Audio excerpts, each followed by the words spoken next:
We're going to take you through a non-exhaustive list of topics and tips in connection with helping companies to expand their businesses internationally. We'll also look to field questions arising at the end of the webinar. So if you do have questions, can I ask that you please email them to marketing@jordans.co.uk. But I'll start with a brief introduction to ourselves, plus some headline notes on Vistra and the International Expansion Division of Vistra. If I could just ask you to forward the slides, please, Deborah. Thank you. So, as I said, I'm Chris Price, and I'm a chartered accountant. I qualified with Arthur Andersen & Co. in their London office many years ago. I've worked in a number of industry sectors, including retail, music, publishing, automotive, and more recently I've worked in the technology sector, where for 15 years I was the finance director running international finance departments of multinational corporations, so getting a lot of international experience in the process. For the last 5 years, I've worked for Vistra in a consultancy role, helping companies to expand globally. This is where I can impart my international knowledge and experience, but actually also continue to learn new things about new countries myself. It seems to be an ongoing process. My working week is now typically business development, so that's speaking to clients and prospects and explaining the outsourcing of the back office function as a means for companies to be able to expand internationally. Typically, I'm talking about the finance, the payroll, the bookkeeping, the HR, and the legal and compliance functions. I'm pleased also to introduce you to my colleague, Bill Piper. Bill. Thanks, Chris. Hello, everyone. Pleasure to meet you. Like Chris, I do have a finance background, although I wasn't a CPA or chartered accountant. I had served in many roles as a controller. I was an FP&A person. And really, so what I've been able to do is kind of leverage my background and experience to help give people practical advice and insight as they're planning their international operations. Which is, because at the end of the day, if you don't know what your options are, you can't minimize your risk. Thanks, Bill. So between us, we have helped literally hundreds of companies to set up internationally over the years. In terms of a brief introduction or plug for Vistra, if I could just move you on to the next slide, please. As the slide states, Vistra is a versatile set of companies. I actually think it's better described as a global professional services organisation. The professional services that we provide range from our core products, such as company corporations, to setting up group structures, trusts and funds management and accounting, and asset-backed finance, and other specialised investments. On the next slide, you can see our world map. And we're currently present in 46 jurisdictions worldwide. We have 80 offices across those 46 jurisdictions, so truly global coverage. We also have Vistra Alliance partners in those countries where Vistra doesn't currently have its own office. And a Vistra Alliance partner would be a professional services organisation in that country that we've worked with closely for a number of years and are pretty much an extension of Vistra itself. Some metrics, if I can just ask for the next slide. In terms of our scale, we have more than 200,000 group structures under management and more than 4,000 employees worldwide, so we really have some substance. We are one of the top 3 corporate and trust service providers globally, alongside TMF and Intertrust. And we have more than $200 billion of assets under administration. On the next slide, and the one after that, international expansion. This is the division where Bill and I work for, and basically assisting clients in establishing physical operations in other parts of the world. I'd actually paraphrase this slide by explaining that we bring global access to local knowledge. The next slide, the international expansion division in numbers, 23 countries out and out with our people in them, 20 years of experience, more than 1,300 employees. The scale is big and it's impressive as a resource base, but it's really important to point out that we operate as a boutique type consultancy. Our business relationships with clients are solid and long-standing, and our focus on quality of service and response times is critical in our business. So, brief intros complete. It's back to you, Bill. Thank you, Chris. Next slide, please. So, so what we're going to do today is really just kind of cover these three different areas and give you a little bit of basic knowledge as to how we try to coach people in moving forward. So we'll cover a little bit about legal structures, some HR, and then again about compliance and ongoing maintenance. Next slide, please. So I really see this function as the we're less on the transactional side, but our real purpose is to help our clients understand their options and minimize their risk. And I think the biggest mistake people make is not really always planning ahead. The biggest thing, that is the biggest piece of advice we can give them is to make sure you do your proper planning so that you have time to understand it. Identifying your market plan, what's really driving you to go to a place. Most times we see it's client driven, that our clients are driving them to go there to service them. Other times it is more strategic, but definitely want to understand why you're going into a market. Is there a purpose? The people who tend to have the what I'll refer to as the field of dreams scenario, build it and they will come, doesn't always work out that way. So understanding rates and registration options is really very important. Break it down to a basic. What is this? A lot of people ask us the difference between a sub versus a branch, and really the biggest difference is that a branch is not its own separate legal entity. It has the same maintenance requirements, the same compliance requirements as a subsidiary, but in many instances, whoever the parent company is of that branch, you're actually exposing the financials of that parent company, to that local jurisdiction. So not many people are aware of that. It's given as a surprise. A lot of people look at branches because they think it's they're easier to dissolve, and in many instances they are. In some they're actually not.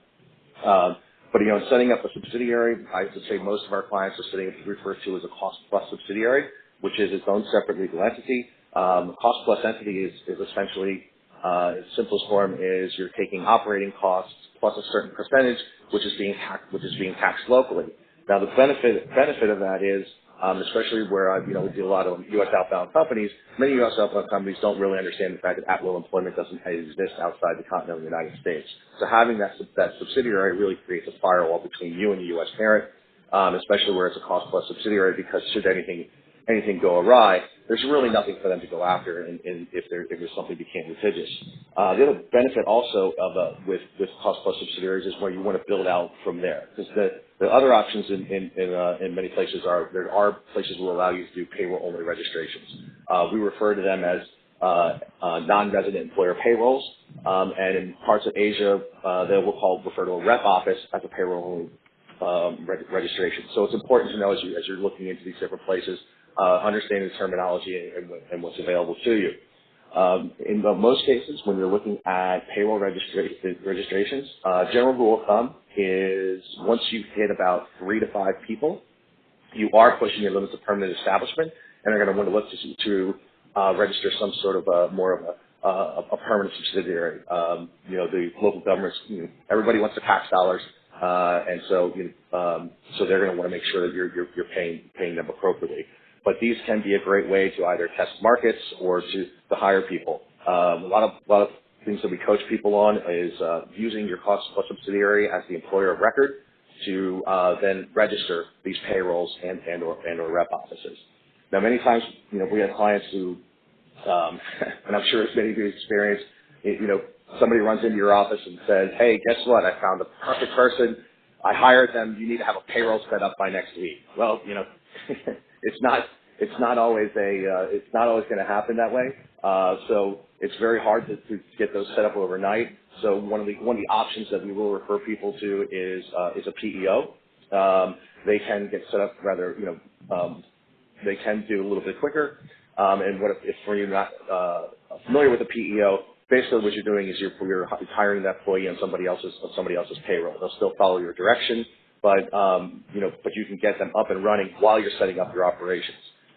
So even if you're going into a certain territory, you found that person, but you need to get them hired quickly while you're setting up, a PEO is a good option. And in some instances, it's a great way to test the marketplace. If you're not sure you want to make that full investment, but wanted to test the market for 6 months to a year, it's a great way to do that. The downside of a PEO is it does not preclude you from permanent establishment risk. There are some people who tell you it does. That's not true. And the other part is cost. Most PEOs are roughly 20% of salary at their costs. So if you're hiring a very big ticket employee, or you're planning on hiring multiples to test the market, it may not be a cost-effective solution. So you just keep that going. Just keep that in the back of your head as you're planning. I think understanding your timelines is critical. A lot of clients we deal with have gone out and they've raised money to support their international expansion. So it's very important that you're setting proper expectations, not only with management but your employees. Because if a lot of times, especially if you look at places in Europe, people are giving 3 months notice, to their employers, expecting to be able to start on day one. And if things aren't set up and they're not ready, you already have an unhappy employee. So it's very important. The timelines can take anywhere from 2 weeks to 4 months, depending on the country. And also, things that also play into that timeline is banking. KYC, AML rules are not going to get easier anytime soon. Setting up a bank account can be very time consuming, and also impact your timelines. In many places, you're going to have your bank account set up in order to complete your entity registration. In others, once you have your entity registered, then you have to set up your bank account. Once your bank account's done, then you can register for VAT, and so on and so forth. So all of these things can play into your timeline for being fully operational, and you really need to make sure that you understand that, so that you are setting proper expectations all the way around. Because what we found out, let's face it, once you lose confidence with management and your employees, it's very hard to get it back. So it is important to make sure that you're setting proper expectations with both. Next slide, please. Thanks, Bill. Moving on to the really important topics of HR, people and policies. Whichever of the entity types that our clients decide to run with in a particular country, whether it's a subsidiary, a branch or payroll only, it's really important to recognise that they're hiring an individual in that country. And so he or she will need a locally compliant employment contract, so a document consistent with the local employment laws of that country. That's stating the obvious, but actually we quite often see a new employee who's signed a headquarters employment contract. So they've basically got the wrong entity, the wrong employer, and actually the document's not consistent with the local laws. And also the new employee needs to be paid according to the local tax requirements of that country. So the correct income tax and social security deductions have to be made and paid across to the authorities. This is all staple work for us, which we can help with.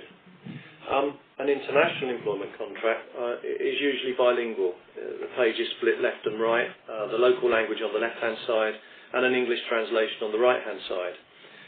This is important because the local language will be the one that prevails in any court proceedings. So any legal terms that are listed in that language will be easily understood and consistent with the local lawyers in that country. Of course, we can provide access to employment lawyers in different countries. When we speak to prospects or to existing clients who want to extend into new countries, we'll encourage that early discussion so that we can point out some of the typical nuances related to that country. I mean, there really are lots and lots of these, but just to name a few, for monthly paid employees, some countries have additional payments for month 13 and 14. Obviously, something like public holidays differ greatly, let's say, between the States, China, UK.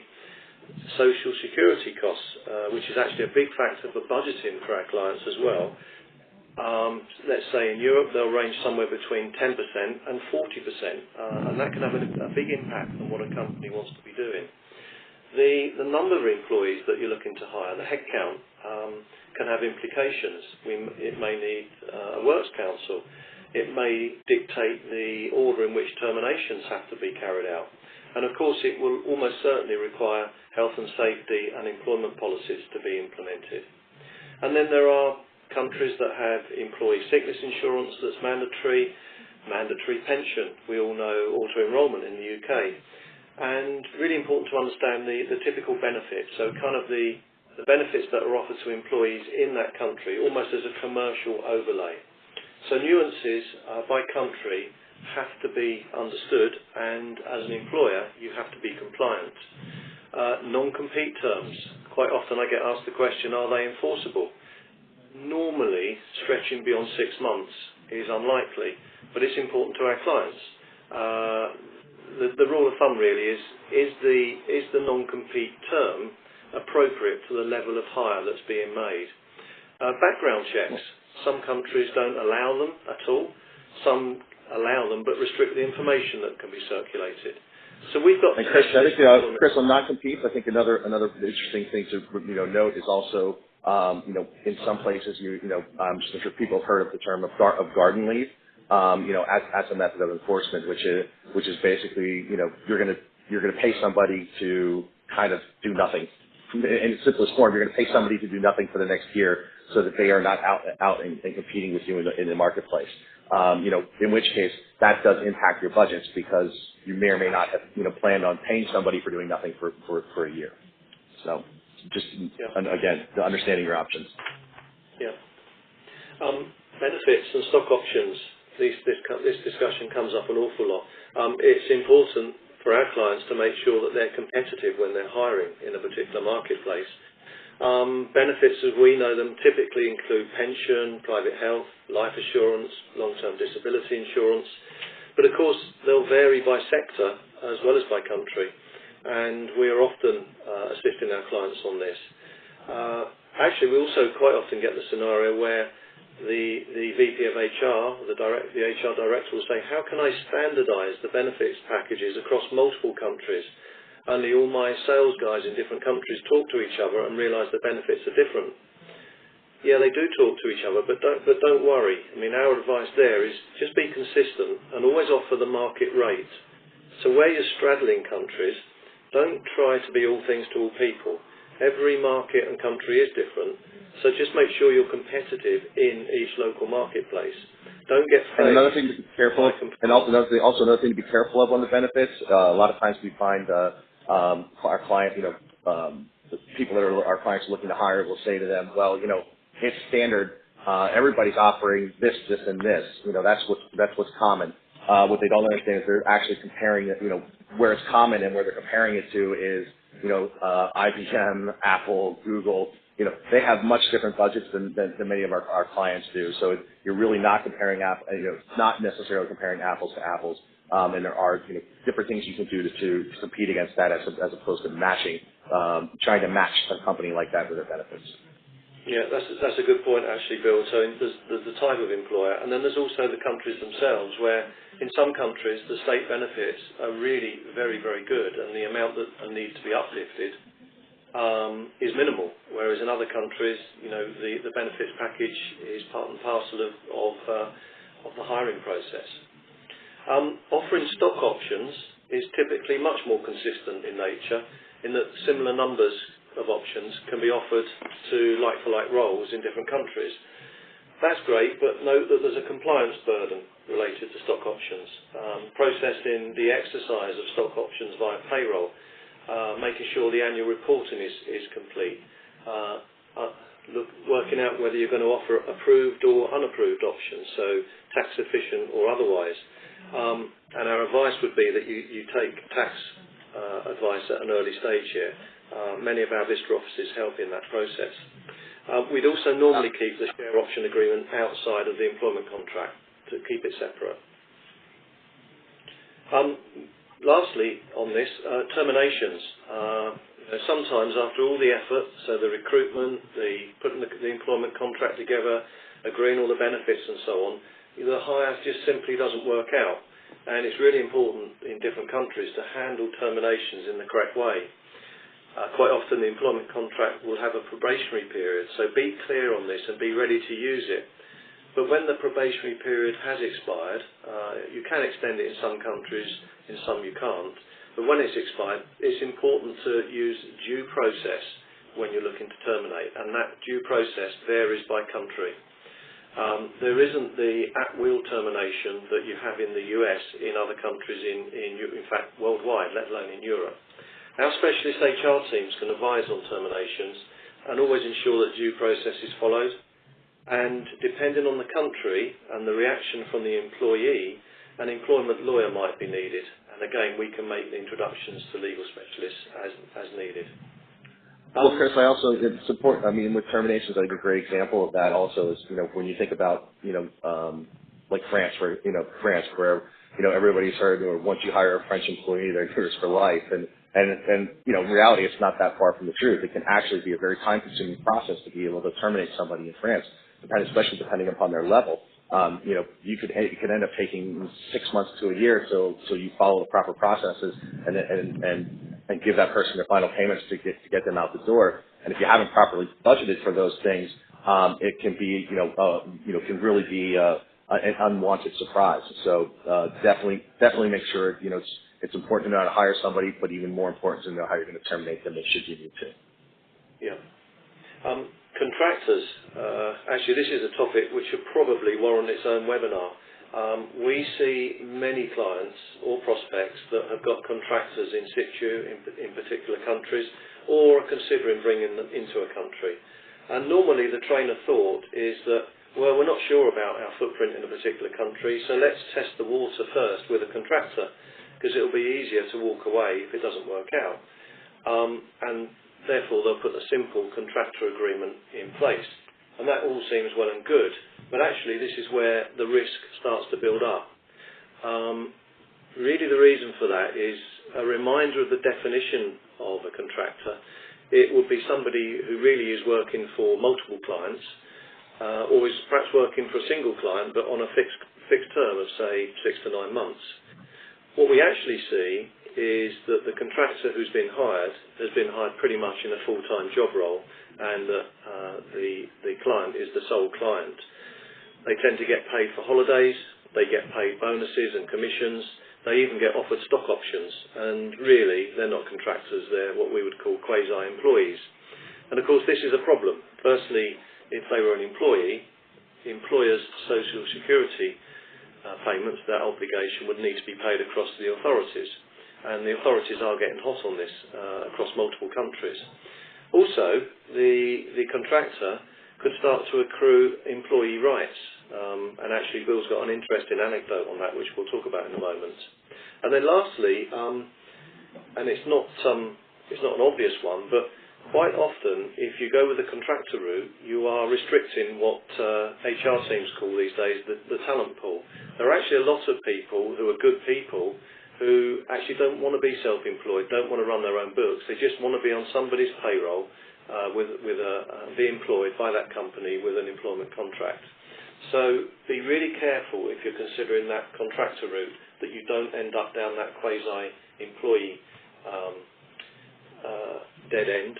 And Bill, you had a really interesting anecdote, I think relating to Brazil, didn't you, and employee rights?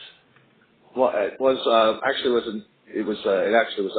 a client who had contractors in Brazil, but I think the point to really make here is that with contractors is to make sure you're keeping it as an arm's length transaction. This should be people who own their own, who have their own companies. And to Chris's point, that they're not getting stock options, they're not getting allowances and other types of benefits. Many people use contractors and they don't have any issues. But I have come across an instance where a client had there was one person in particular, they had them as a contractor for 5 years. They started gaining traction in that territory. They were hiring more and more people and realized that they were about to get themselves into trouble because they were really, they were calling a lot of attention to themselves. They had definitely permanent establishment risk. So they approached this one employee in particular and said, hey, listen, I think it's time now for us to regularize everything. So we're gonna register here in country. We know as a contractor, it entitles you to certain benefits, and so what we're gonna do is we're gonna adjust your comp. And here's what we're gonna adjust your comp to this, and then we're gonna bring you on as a full-time employee. And basically, she just looked at them and laughed and said, "Let me tell you how this is gonna work. Here's what's gonna be my offer. Here's what you're going to give me, and if you don't, I'm going to go to the local authorities and tell them that I've been employed for the past 5 years, and you never once offered me benefits." The fines and penalties would have been exorbitant, and she literally held them over a barrel. And so the point I want to make here is, just keep these things into consideration because, everybody would rather be more of a rule than the exception. And just know that these things, can happen and do. Yeah, thanks, Bill. Expat workers, obviously companies like to ship their own people across to certain countries, particularly in senior roles and when they're looking to set up there, especially if it's perhaps a complicated or the complicated technical aspect to the products that are being sold to that business. And there's no problem with that, and shipping good people across and the fact that they're the devil that they know already is commonly used. But just be careful on this expats thing. Firstly, ask the question, will a visa be needed? Because this will determine the type of entity that you can set up in that country or that you may need to set up in that country if you're insistent on having that expat worker. Certain entities will need to apply for sponsored licenses and then in order to then apply for the visa. It's expensive. It's expensive. Whatever you're calculating, assume that you probably need to double or even treble it as a minimum. There's a huge cost involved with relocation agreements and the contents of those agreements, tax equalisation work, shadow payrolls, and then also if there's the likely introduction of an expat policy when covering multiple employees in the same country, be really careful there because those expats really do talk to each other and compare their packages, and it will be really important that you get that right.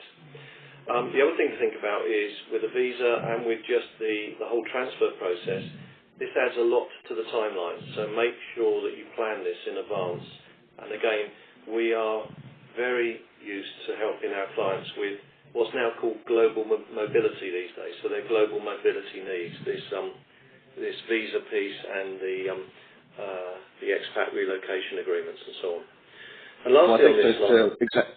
And also, Chris, to just elaborate on the timelines for expats, because I've seen people really, fall down on this. Is a lot of times it can take you 6 months just for the company itself to get the approval to sponsor visas, and then after that, once the employee files their application, that can take another 3 months. And in the meantime, you have an employee who thinks that as soon as the entity's registered day one, they're going to be in that entity, and it's just not always the case. And here's people who have, already put their things in storage. They're planning on moving their family, and now they're finding alternative. Now they're being put in a position where they have to find alternative options. It leaves you with a very unhappy employee.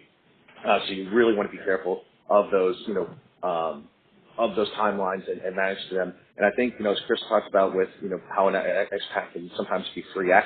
What I like to tell people is, take the time to understand why it's 3x. Have somebody, explain to you what goes into what we refer to as a proper expat package to get you to that 3x, because a part of it is the tax consequences for both the employee and the employer. And the reason I say that is there are ways for you to help minimize that 3x number, and as well as some of the administrative burden that comes along with that. Because at the end of the day, all your employees really care about is how are you going to keep them whole. And if you're willing to explain it, they're more likely to accept it. But you have to understand what goes into a package in order to be able to start to peel back the layers to say, okay, well, here's what we're going to do instead and how we're going to keep you whole. So just keep those, I think that's something, that's important to keep in mind. Yeah. I think also as a general comment, not just on that topic, but across what we've discussed so far, we're obviously not trying to put people off expanding internationally here. What we're trying to do is just alert you to some of the things that we see on a regular basis that with adequate planning with adequate budgeting and with sort of understanding the market and researching it, can be avoided or can be made much, much smoother. The last bullet on this slide is culture. And again, that's part of the attraction, like growing your company globally, getting involved with new cultures. But of course, these are different in different parts of the world.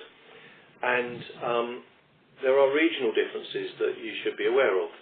For example, you won't get an answer in the Middle East on a Friday. It's the start of their weekend there. The Far East, when you deal with those guys, will be very precise in terms of dotting the I's, crossing the T's and following protocol. Things like holidays in the US are much less than, say, in the UK, or very different to those holidays offered in China. Expectations on response times will vary dramatically, although I have to say that in South America, mañana still has its own definition there, sadly. And something as simple as spoken English, I'm not sure this fits into the culture category, but command of English is key. I had a client that was looking to set up a 24/7 helpline and wanted coverage in Asia. And of course, there are many countries that they could have set up in Asia, but actually it was the quality of the English that was spoken in that country by the nationals there that prompted its choice. So written and the listening part of the English is fine. But when you're on a 24/7 helpline talking to your customer, that customer needs to understand you very clearly. Anyway, enough on HR, people and policies. Bill's going to kick us off on compliance. Next slide, please. Well, thanks, Chris. So yeah, it's all, it's very important as you're looking at these different jurisdictions to understand the accounting rules. There's several places that we'll refer to as closed countries. Perfect examples of that are China and Brazil, where you must keep records locally in country. You must do it according to their chart of accounts, and you also must buy, use government-sponsored software.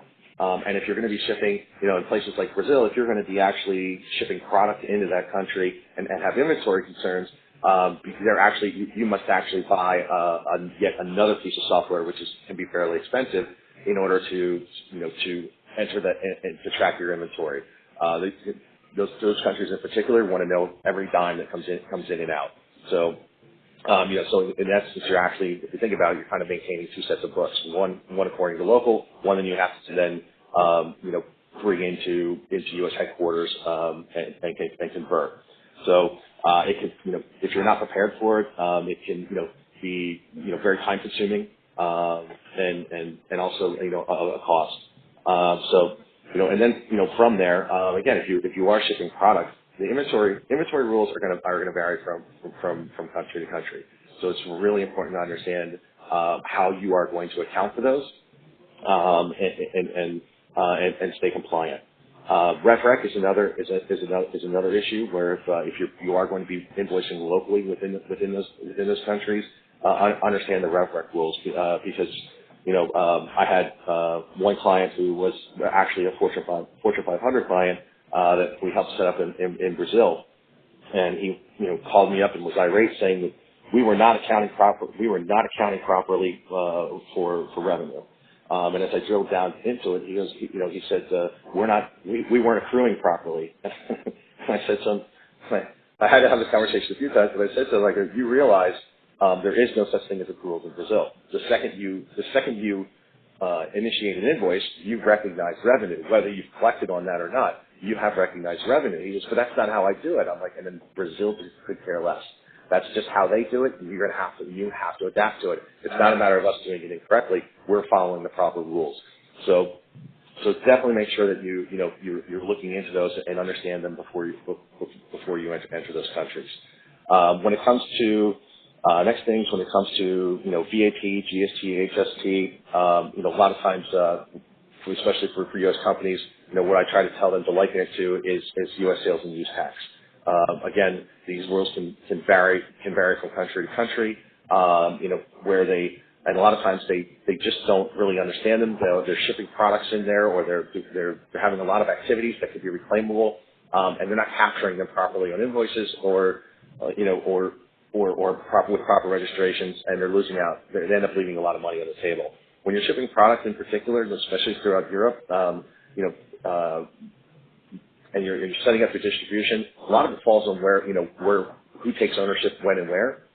But know that there's several countries in Europe that will actually allow you to register for VAT reclaim without having to register a subsidiary. So all these things can play into your plans, and you should definitely make sure you know that going into it, so you don't put yourself in a position where you're setting up too much infrastructure or end up leaving money on the table.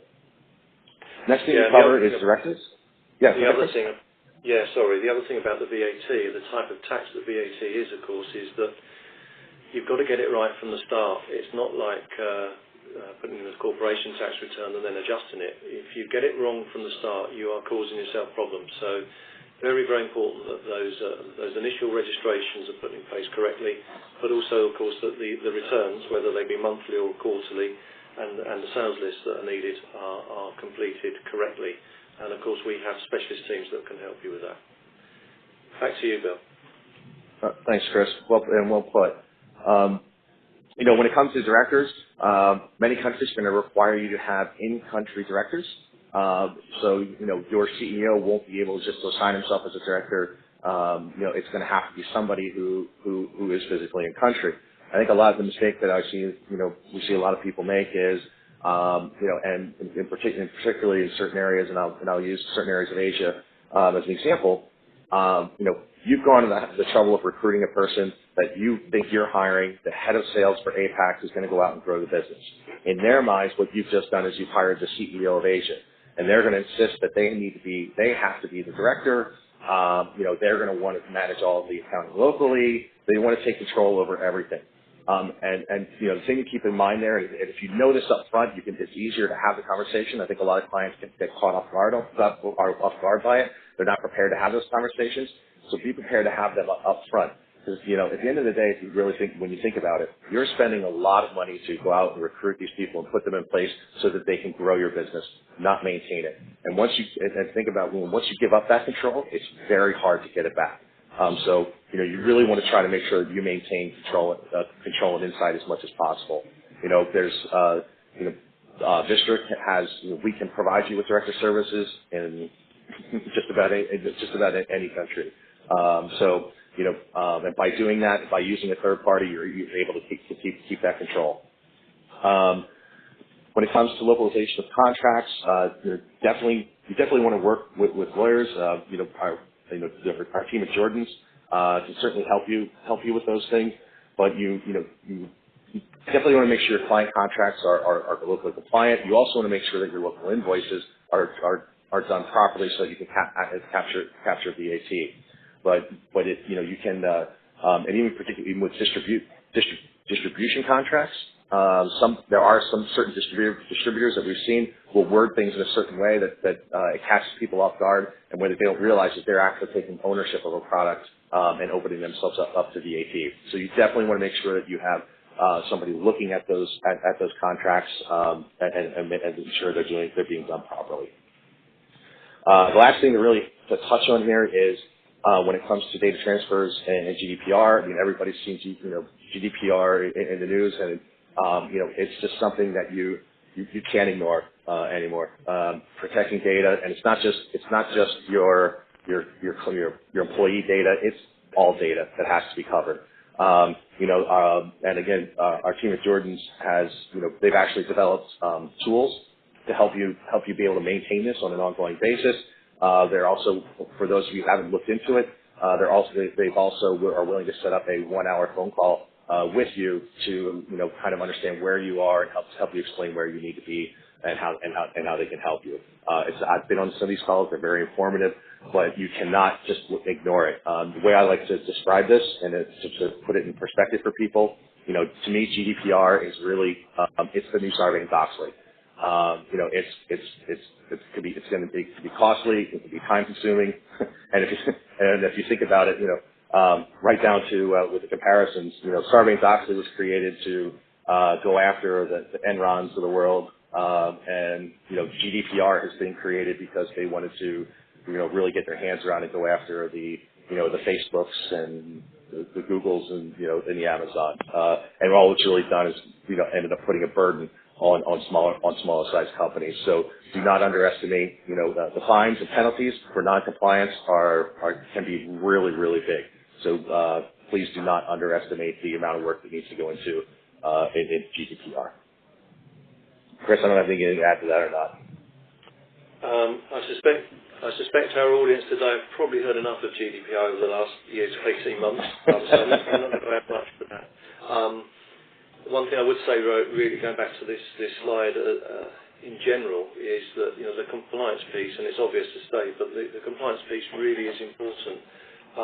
Many of our clients are expanding internationally, really, obviously as part of their natural progression, but with an ultimate aim that expansion overseas does make them more attractive as a potential acquisition target for a buyer.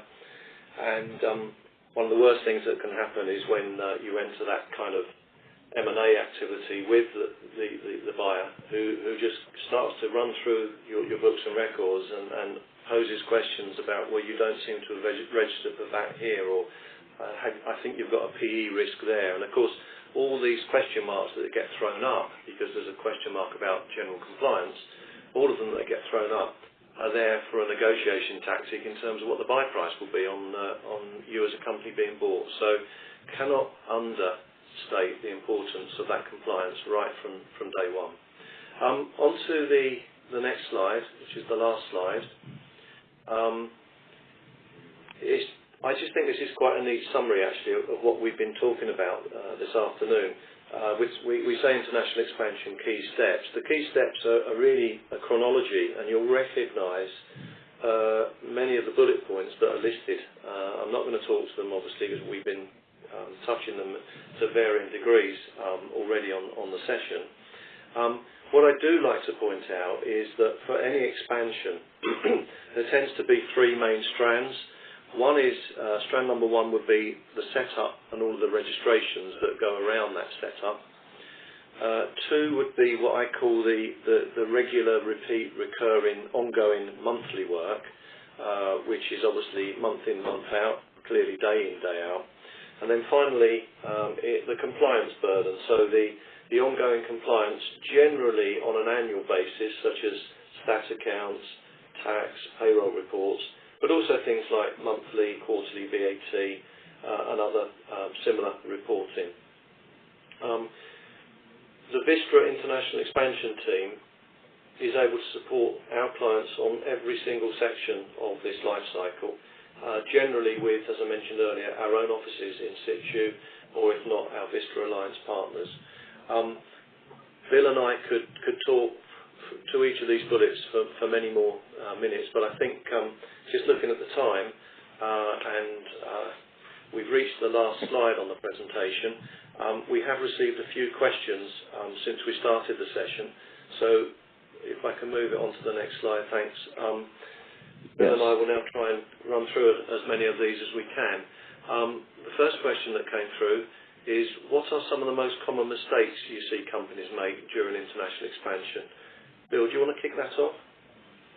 Yeah, sure. I think one of the biggest mistakes we see people make is hiring people before they have the proper registrations set up. Again, you always run across that scenario where you have the person, we need to hire them now, we're going to lose them, but paying somebody before you've properly registered within a country can sometimes lead to fines, penalties. It puts you under the radar. And also will then in turn create a tax burden on the employee, because they're going to have to then declare that later. So it can get in some places it's a mere slap on the wrist. They will allow you to, as long as they know you're registering, they will allow you to go ahead and pay a person and then true it up later. But in other places it can create a lot of complications. It's just I think people just assume it's going to be okay and they can go ahead and do it, but make sure you really understand what your implications are going to be, because it can get bad.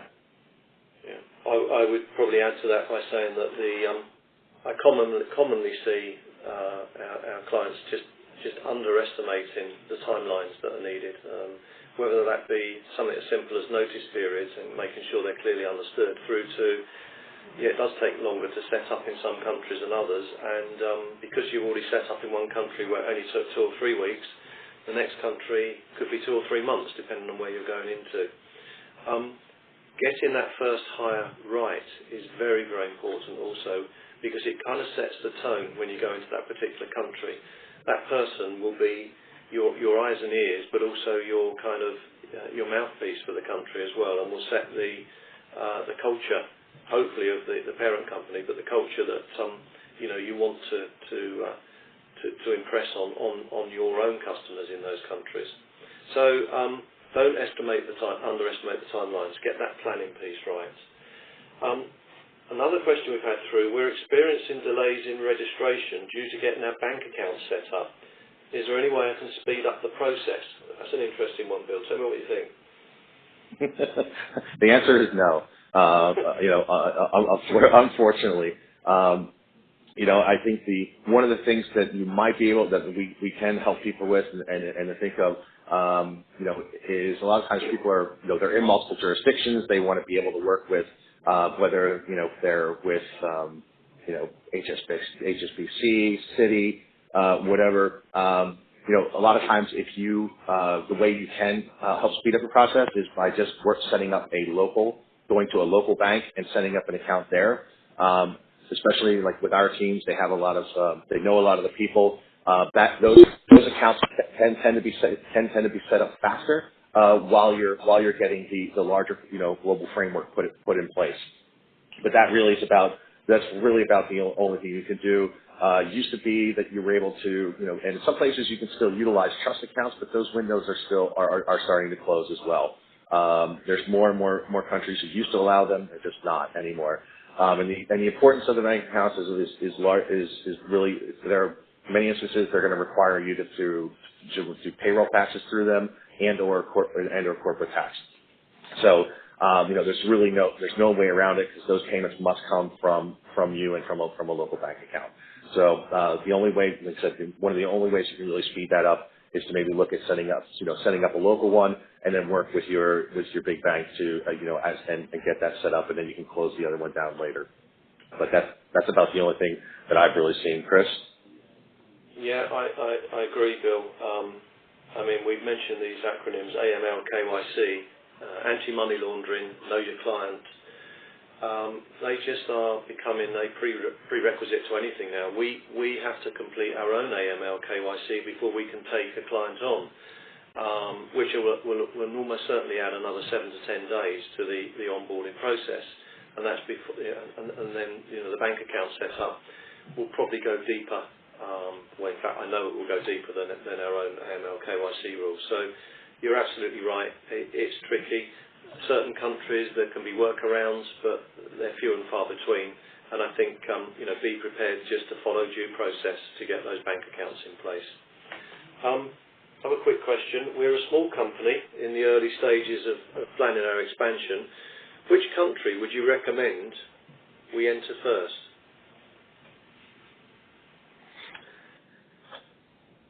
Chris, you want? You know what? I'll start with that. I think I think